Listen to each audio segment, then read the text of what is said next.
Well, how's it going, everybody, and welcome back to another episode of Tyler's Reel Fishing. Today's episode, as you can tell from the title, is my new personal best. This is not PB bluegill, PB perch. You know, this is a personal best smallmouth bass, the largest I've ever caught in my entire life, and I was lucky enough to capture it on camera for you guys to watch at home, and of course hopefully learn a few things from as well. Now what this video is going to consist of is, of course, a cast to catch of my biggest smallmouth bass ever caught on the St. Lawrence River in New York, but I want to kind of take a second after I let this video clip play in its entirety here at the beginning of the video to come back here to you guys and explain some of the nuances that made this fish catch so unique. Now, the reasoning for me wanting to come back after showing you guys the fish catch and explaining exactly what happened is because this fish catch is complicated. There is stuff that happened behind the scenes in the weather, in the gear, in the water itself, the current, and kind of the structure that this fish was sitting on that make this fish catch so incredibly unique, but also so challenging. And so, of course, I want to explain to you guys how I was able to do it. That way you guys can go and emulate it yourself to catch some giant smallmouth bass next time you go out on the water. So, without further ado, roll the clip of my PB smallmouth bass.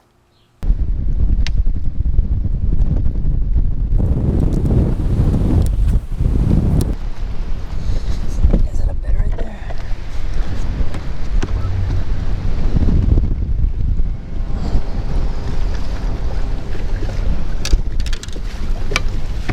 Oh gosh, just fell in the water.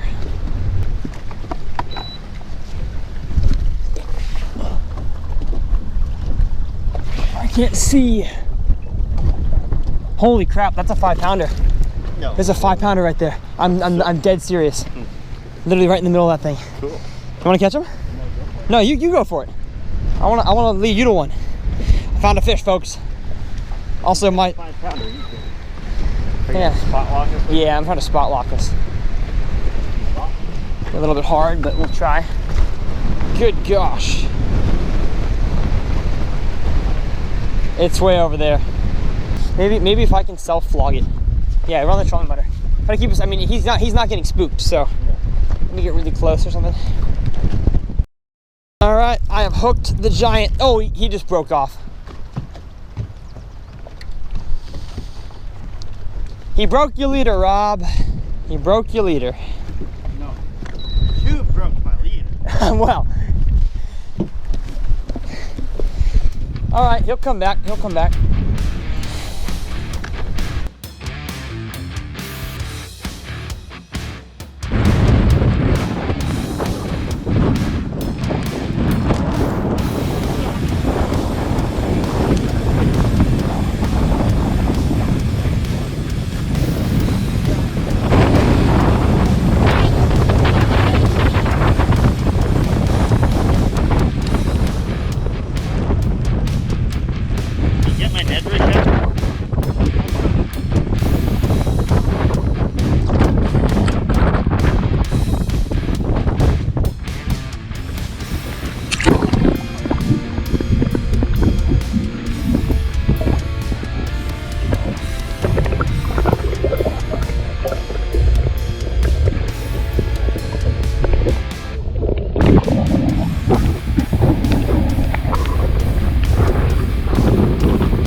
PB? I think it's a PB.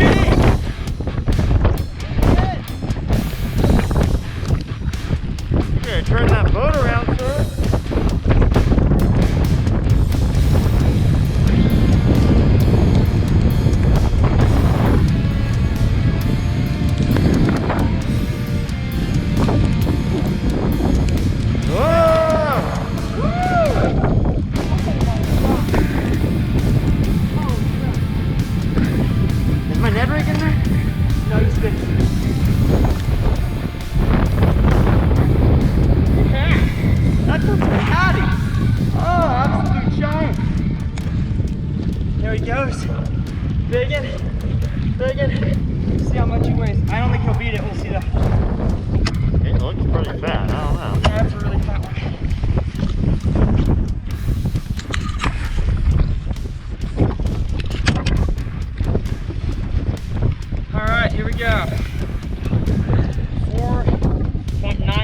with my last one.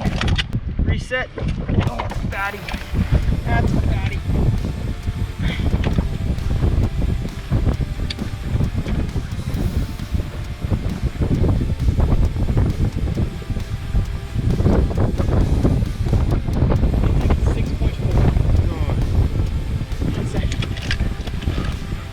That's a 6.4!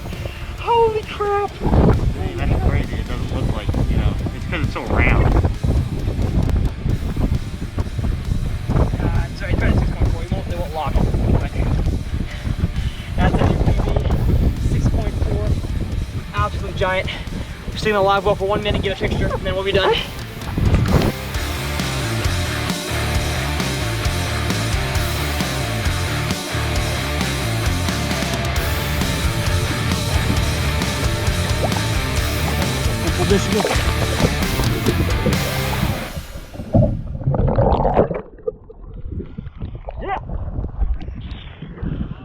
So that footage right there was my personal best smallmouth bass, the largest I've ever caught, and to be honest, one that I might not break again. I know 6.4 pounds equals about 6 pounds, 6 ounces, 6 pounds, 7 ounces, and that is an absolutely giant smallmouth. Now, of course, I do fish a lot and I travel a ton every year, so it is possible that I'll break that smallmouth record, but it may take a few years because that is just an absolutely ginormous fish, and I was so excited to be able to catch a fish of that magnitude. But as you guys might have seen there, as I mentioned before, this fish catch was not normal. It was hard, it was unique, and so it took a lot of unique challenges to make it happen. And so I'm gonna have my computer in front of me here. We're gonna sit down together and I'm gonna kind of go through frame by frame exactly what happened and what made this fish catch so special. So let's jump in. So the first frame that you see here in this video is me laying completely flat on my boat deck with my rain gear on and a few things in my hands. And that's not usually a position that you see a bass angler in. Usually we are standing or sitting with our rod and reel, setting the hook and catching fish in about the same position every time. But this situation is unique because these fish here are on beds. Now, if you guys don't know much about bed fishing at all, it is basically when the male and the female bass will get together, they'll make their babies, and they'll part ways. And so that is the time of the year that we have found ourselves here in the end of June in upstate New York on the St. Lawrence River. And so what's so cool about this fishery is that there's a lot of current and a lot of cold water coming out of Lake Ontario that leads this river to be one of the coldest in terms of, rivers in the area, and one of the last for the smallmouth to spawn. So this is basically the last area in America that the smallmouth bass are spawning. So we hit this place at the perfect week of the year when the biggest bass are up on their beds. Now, the beds in this area, as you can probably see from this water, you can't see to the bottom even though the water is crystal clear. I mean, you can kind of see the circle there of the bed, but it's really not all that clear. And that is because this bed here was in, I think it was like 8.5 feet of water. It was a fairly deep bed, and especially with the conditions we had today, the wind, and as you saw later on in the video, the rain that came up, it was not easy conditions to catch a bedfish. And so one of the tools that I use in order to help myself catch, especially smallmouth on beds, put my camera off and my computer off to the side here, is one that you guys have asked about in the previous video, and that is this thing right here, this cone. Now you may ask, Tyler, what the heck is this cone that you're holding in your hand? And as you can see in that clip, I have it in my left hand and my rod in my right. And what this thing is called a flogger. Now, a flogger is a plexiglass and plastic cone that allows anglers to see in the water better. So if you were to see that fish catch and you were to look from above, you see all sorts of, wind, chop, and current that is going over the bed that without this, you would not be able to see if the fish has the lure in his mouth. And so with this, I'm able to see by sticking this a few inches into the water. The plexiglass is just like having goggles on. So it's just like you putting goggles on and being able to see exactly what that fish is doing underwater. That's what the flogger does, but just on a larger scale. And I don't know how much magnification this has, but I do know the floggers have, it's probably 1.2 to 1.5% magnification of what you see in the water. That way if a fish is bedding in deep water and current, you are able to see that fish a little bit better than you could see even with goggles on because the magnification is there. And so this thing will be linked below. It is not a sponsor of mine. They're not paying me to say this, but when it comes to fishing for smallmouth on beds, especially when they're in deep water and your weather that you are dealt that day is not necessarily helpful to bed fishing, this thing is incredibly useful. And I've heard it can also be useful for just sight fishing bass in general, not necessarily on beds. And one more thing about it, you'll notice that it is orange on the handles and black here. It's actually duct taped. So a lot of the tournament anglers that use these, one, don't want people to know that they're flogging. So I've seen guys spray paint or duct tape the entire thing. And two, it's also in 4 pieces. And so duct taping it or doing some sort of adhesion to keep the pieces together. That way you're not bed fishing and a piece flies off into the water and you lose it. So that is the flogger, the thing that I was holding in my left hand. So let's hop into the footage and talk about how I caught this fish. Now you can hear pretty distinctly early on in the video that it is windy. The wind was blowing probably 20 to 25 miles an hour, which for a New York river is blowing. I mean, out in the main lake, you had huge whitecaps, and so we were kind of backed off into a little island, or what people call a shoal, which is, I don't exactly know where the name came from, but it is what you look for smallmouth bass especially, because they harbor grass, crawfish, bait fish, basically a whole micro ecosystem can live on a shoal. And so some giant smallmouth bass will love to hang around those things. As you saw in the earlier footage, I was trolling around this shoal throwing, I believe it was a jerkbait, could have been a Kitech or something, and I saw this white spot in the split second as the wind and current were blowing over there, and I said, you know what, I'm gonna pull out the flogger. And I pulled out the flogger and I looked in the water, and 8 foot down, the fish looked big. And so when you are looking at fish in the water, it can be kind of deceiving sometimes to tell if a fish is big or small, but usually when the water is deep and the fish looks big, it truly is a lot bigger than you think it is. And so I said in the video, that's a 5-pounder. And so that's truly what I thought. I looked there and I said, that's a big fish, that's a new PB, I'm gonna catch that fish. And so we kind of had to whip around. As you can see here, my trolling motor is pointed directly into the wind because my trolling motor is on spot lock, and it was hardly even strong enough spot lock to keep up with the wind and the current, because not only did I have super strong current from the river flowing over the shoal, I had a lot of wind that was adding to the current and kind of building it up. And so with the limited trolling motor juice that I had left, we were barely struggling to stay on top of that fish. So Rob Matsura, who was holding the camera that day, he did not have a whole lot of footage before the fish catch. I did keep the rod down there for, I don't know, 10, 15 minutes. I did break off the first time. I don't know if it was a bad lead or not, or a bad piece of line, whatever it was, but I did break off the first time. But smallmouth bass are very dumb, and so of course I did break off and I said, he'll come back. So she did. I guess she's probably a she at 6.4 pounds. So she came back to the bed. A few minutes later, we were able to spot lock right on top of her, and she was deep enough and committed enough to the bed that she would not move. And so that presented a very, I wouldn't say easy, but easier opportunity to bed fish than a fish that would of course spook off if you got close to the bed. And so we spot locked right on top of her, but the problem was the current was making it hard for me to drift the bait into her mouth.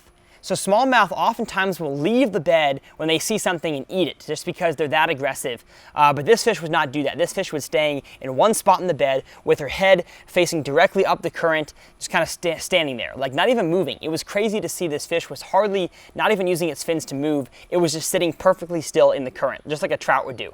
So what I had to do with this fish is made sure that I had enough line to get to the bottom, of course, from 8 foot of water, but also enough line that I could stick my rod in front of the fish and have the bait drift with the current to where the fish was sitting at. Because the fish would not move off the bed to come eat the bait, and so I had to have enough line in order to get it in the current, in the wind, right in front of the face. And so that made it very, very challenging, and that is why I'm glad I had the flogger to be able to see exactly where the fish was sitting at. And so, as you'll see, I got it right in front of his mouth, I gave it a few jiggles, and she kind of turned and went, gulp, and just ate it, and I set the hook. So you'll see here, I gave it 1 or 2 jiggles, set the hook. And as soon as I set the hook, I realized, well, I'm kind of in trouble here. I don't have a whole lot going for me in terms of angles, and so I had to get on my knees real quick without losing the fish, put the flogger, as you'll see here, on the boat deck. And as soon as I put the flogger down and was able to get on my feet to fight this fish, I started hand dragging the fish, which means I was peeling the drag with my hand out of the spinning reel. Not that I didn't trust my spinning reel's drag, but I just wanted to make sure that I was in control, especially with this harsh current here of this fish that was fighting. And so as you can see, we're fighting this fish, incredibly strong current, and I think Rob's gonna stick the GoPro underwater. Yep, right here, GoPro goes underwater, and incredible footage. Props to Rob. 3 claps for Rob for getting this footage. It is so cool to see a smallmouth bass like this fight. And so as you could see, the current was flowing from, I think, your screen left to right. And so the fish, of course, was trying to head that way and go down current. So I headed to the back of the boat. As you'll see here, tried to put my hood on because the rain started to come.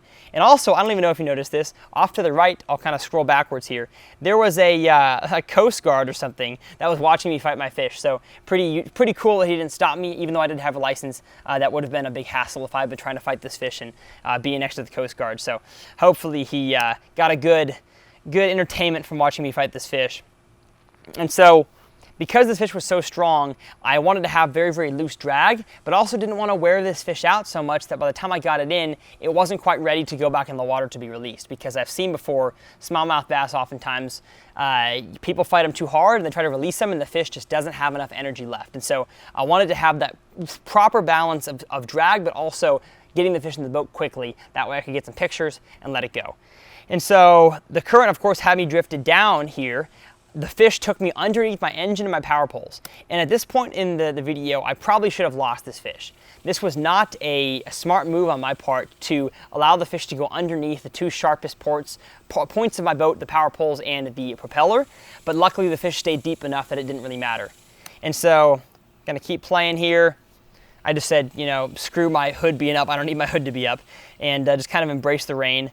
Got the net and somehow was able to get the fish in the net. And as soon as I put the fish in the net, I realized that it was a heavy fish. I thought it was about a 5-pounder or so, like I saw under the water. Of course, I checked there to make sure that it was hooked in the mouth, because it's of course illegal to catch a bedfish if it's not hooked in the mouth. And so it was hooked in the mouth with the Kitech and the ball jig. I kind of unhooked it there, was nice and hooked inside the mouth. And I could tell that it was maybe a little bigger than 5, but didn't exactly know how big. And so we're gonna skip here to where I weighed the fish. I clipped the Connect scale on the fish, and just kind of a little sponsor plug here. The Connect scale is a scale that I've used for a few years now.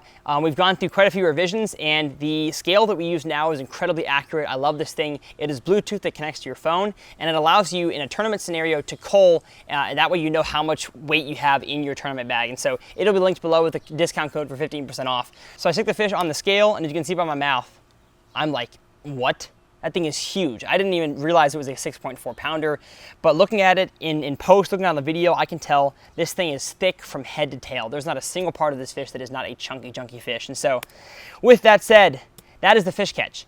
But I want to go over one more thing before we finish this video, and that is my gear in terms of rod, reel, and bait that I used to catch this fish. So the lure that I was using to catch my PB smallmouth today was a 3-inch little swimmer. It's a Kitech, it's called the Easy Swimmer.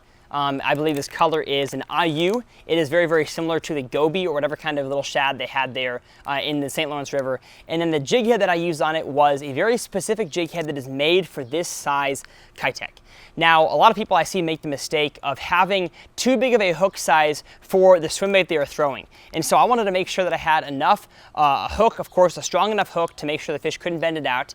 A small enough Kitech to make sure the smallmouth, of course, with their small mouths, as it's implied, doesn't have too much swim bait for the fish to have trouble, sucking the bait in, but also enough weight on the bullhead itself to get the bait down in that current and keep it in the strike zone. And so with this combo right here, I'll have it all linked below. This is exactly the swim bait that I used, and I chose this because it is a tungsten jig head with a very, very strong hook to go along with this Kitech. But I think the most important part, besides the flogger, of course, the flogger, I couldn't have caught the fish without the flogger. The most important part of this fish catch was my rod and reel combo. Now, I'm going to preface this by saying I don't want this to be a Lew's commercial. I don't want you guys to comment below saying all you do is pub Lew's products. I am sponsored by Lew's, so I love their stuff. But if you guys have your own spinning rod, go ahead. But hear me out on this. The reason why I love this Lew's spinning rod so much is because it is one of the only ones that I found on the market that is perfect for almost any spinning application. And the reason why I say that is because it is a 7'6" medium. Now, a lot of people out there do not throw any spinning rods, usually over 7 foot or 7'2". But I was in Canada last summer and I threw a 7'6" medium light spinning rod. And it was kind of custom made for my buddy. And I realized that that rod was so amazing for throwing hair jigs and very, very light soft plastics and jig heads that it made it perfect for the hair jig. Now, I got some confidence throwing this hair jig. This is the Seth Fighter hair jig by Outcast Tackle. I threw this thing in Texas with this rod that I ordered about a month ago and got some crazy amount of confidence throwing it. Caught my biggest largemouth bass of the year, 7.8 pounds, on a hair jig on this exact 7'6" medium spinning rod. And the reason why I'm trying to promote this rod so much over the next few weeks is because not only will it be smallmouth videos, so I'll be using spinning combos a lot, but it is because of the specifications that make this rod so unique and so helpful, especially if you are not the most confident in your spinning rod skills. And the reason why I say that is because this rod, being a 7'6", allows 1, longer casts, and 2, more line pickup on a hook set. So let's say you're throwing a bait that's farther from the boat or in deeper water. Throwing a 6'6" to 7 foot, which is of course the range of most people's spinning rod lengths, you can have trouble, if you're not very adept with throwing a spinning rod, with getting a good hook set into the fish's mouth. And so a 7'6" can help with that especially. But the one thing that I love about it is that being a 7'6" medium, usually when you increase the rod size, the amount of bend that you have until, I guess the amount of hard blank or backbone you have until the blank starts to bend, usually gets longer. So usually you don't really gain that much of a tip or a whippy action with a longer rod when you increase the length. But actually with this rod you have just as much, if not more, bend in the rod and more give.